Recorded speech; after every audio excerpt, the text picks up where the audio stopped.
Welcome to Rges Algebra 2. This is Lesson 6B, and we will be covering 1.7c through 1.7e in your book. 1.7c says, what do you do when you multiply a polynomial, more than one term, times a polynomial? Well, the easiest way to consider this would be to take each term in one and distribute it through to the second. For instance, if I had a plus y times a squared minus ay plus y squared, how I would approach that would be I would take the first term here and I would distribute it 1, 2, 3. That would give me 3 terms. And then I would take the second term and I would distribute it, 1, 2, 3 terms. And so now I'll have 6 terms, and then I will gather like terms by adding and subtracting them. So let's go ahead and do that. We're going to get a times a squared, or a cubed, distributing to the next, minus a squared y plus ay squared. And now for my second term, my y, I'm going to distribute, and I'm going to get plus a squared y minus ay squared plus y cubed. And now I'm going to look to see if there's anything I can combine. Like terms, that's a like term. And ay squared and ay squared. Notice what happens here is I have a negative a squared y and a positive a squared y. Those two will cancel out. I have a positive ay squared and a negative ay squared. Those two will cancel out, and you'll simply be left with a cubed plus y cubed. So the overall idea is, when you have a polynomial times a polynomial, is taking the first term, distribute through, take the second term, distribute through, and then gather like terms. Now in your exercises, the first, looks like 8 of them, will be what you will recognize as binomial, multiplying 2 binomials. You'd have something like a plus 2b times 2a minus 3b, or something like that. Okay, and so actually I take that back. Most of them will be just fine for FOIL, but recall, to do FOIL you need to have your same terms in the first place, okay, and same terms in the last place, so that they combine, the outer and inner combine well. So be careful, more careful, look when you're looking at number 2. Well, actually, I guess I'm only giving you the odds. Let's see, CD. Looks like everything else is working out just as you would expect it to for a FOIL problem. Now, you could have always done a FOIL problem, but in the technique they're teaching you instead. For instance, I could have done this problem by taking my first term, distributing, that would give me 2 terms. Taking my second term, distributing, that would give me 2 more terms. I'd have 4 terms down here with signs between them, right? And you would gather like terms. So that is another approach, but the FOIL is more conducive to being able to do it mentally. So you choose which technique you like the best for this. The word problems on page 22 looks like they're based on the idea of parts and whole. If you have separate 44 into 2 parts, so I have a long stick and it's 44, and I'm separating it into 2 sections such that their difference is 16. That would be the comparison between this section and this section is 16. So I could write that a couple different ways. I could write this as x and this is x minus 16. I could have also written this first part as x, and this would be, in which case, by the way, this would be the large, right, part, and this would be the small part. Or I could have written my 44 into two parts, x and x plus 16, in which case this would be the small part and this would be the large part. And it doesn't really matter. It will only matter as you use your answers to come up with the English equivalent. Right? So they've chosen to do it as x.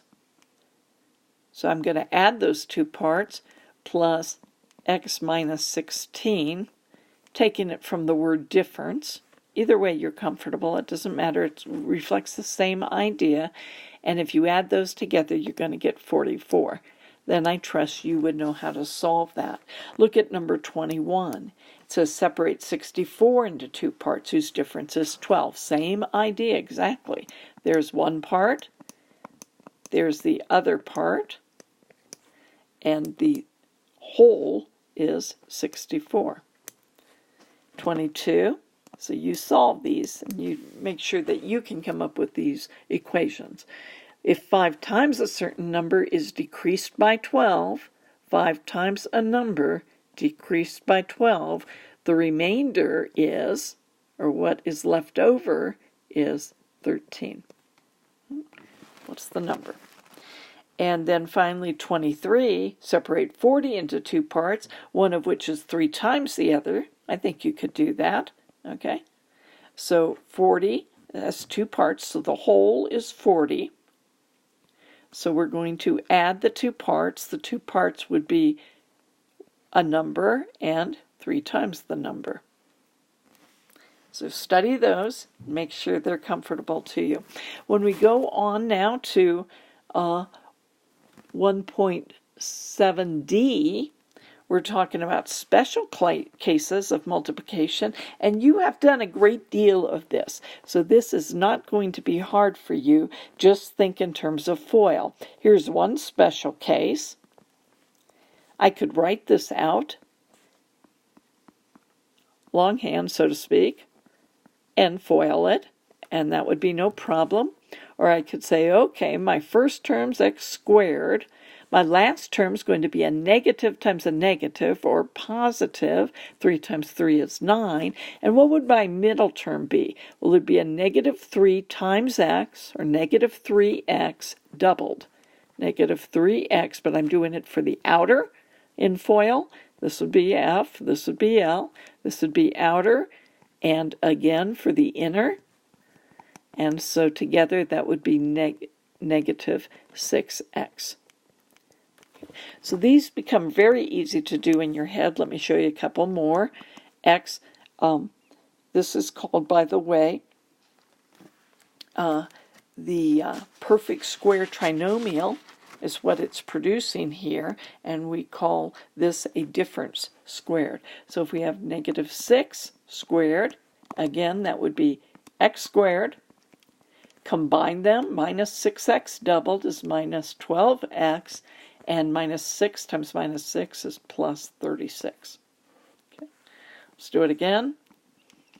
X minus 7 squared would be x squared minus 7x doubled is minus 14x. Negative 7 times negative 7 is plus 49. So hopefully these are becoming very easy for you to do really mentally.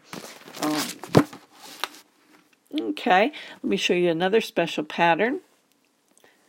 If I had something like x plus 5, this is also a review from Algebra 1, times x minus 5. Let's say I wanted to do FOIL on that. My first term would be x squared, my outer term would be minus 5x, and my inner term would be plus 5x. Notice what happens there. Those two drop out.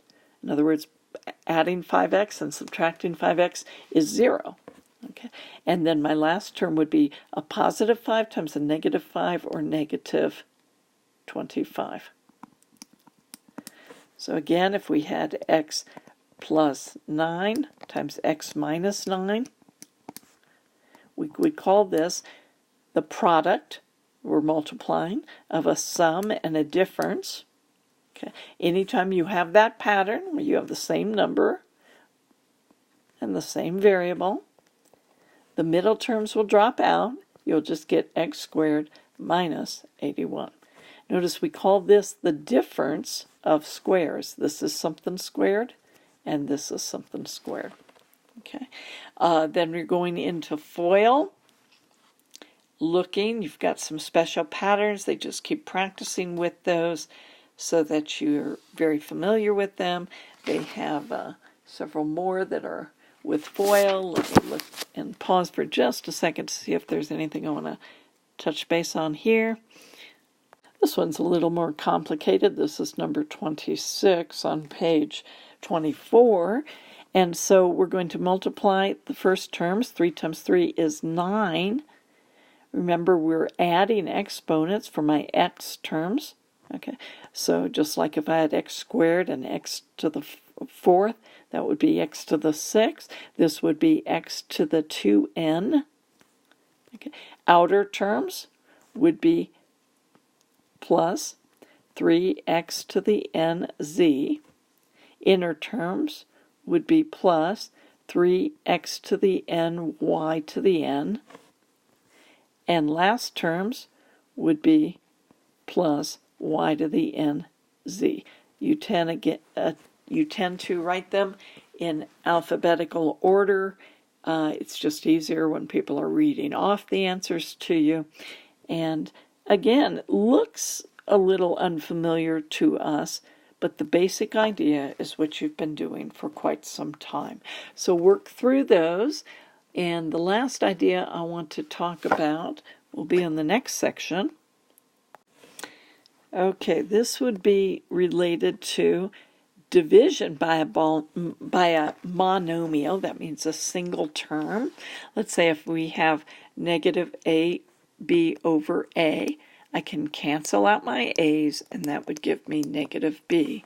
If I have 25xy squared over negative 5x, you always deal with your sign first, so the answer will be negative. We tend to use that in the numerator or out in front. 5 goes into 25 5 times. The x's will cancel out, and my y squared will be in the numerator, just like that. Okay, if we have 5 to the m over 5 to the n, that looks a little trickier. Well, the answer will be subtracting exponents. When you're dividing, you subtract exponents. When you're multiplying, you add the exponents. So this would be 5m minus n. That would be the answer, subtracting the exponents. Now, why is that so? Well, what if you had 3 to the 5th? Sorry, that's supposed to be a 5 over 3 squared. Well, if I were to write that out, that would be 3 times 3 times 3 times 3 times 3 over 3 times 3. These would cancel, and I'm left with 3 in the numerator. Well, 5 minus 2 leaves me with 3 in the numerator. You're subtracting out what you would be canceling out if you were to write it in the extended format. Okay, let's look at a couple more examples. If you have negative c to the 4th, d to the 5th, over negative 4c squared d to the 4th, you want to do this variable by variable. So I'm going to look at my signs first. A negative over a negative is a positive, so I don't have to write anything there. Let's look at my number. I only have one number, a constant, and it's in the denominator. There's no way to cancel it with anything else, so I'm going to leave it there. Let's look at my c's. I have 2 in the numerator, squared, I should say, c to the 4th, and c squared in the denominator. Subtracting out, I'm going to get c. Well, let's see. This would be, I'm trying to don't want to get ahead of myself here. Okay, I'll look in a second and see what all they're doing in this section. But let's say 4 minus 2 is 2, and so in my numerator I'd have c squared. Okay. 5 minus 4 is 1, and so I would have d, or d to the first. So this would be my answer. Now the reason I wanted to pause for a second would be, let's say, if I had instead something like b cubed over b to the 7th. Well, I'm still going to subtract these two, but I'm going to go from the largest to the smallest, and my largest is in the denominator. So 7 minus 3 is 4, but that means I'm going to leave it in the denominator. Like that. I'm not sure they're going to cover any of those yet this time, but I figured it's as good a place as any to show it. Now, what if you have more than one term in the numerator? This would be dividing a polynomial by a monomial.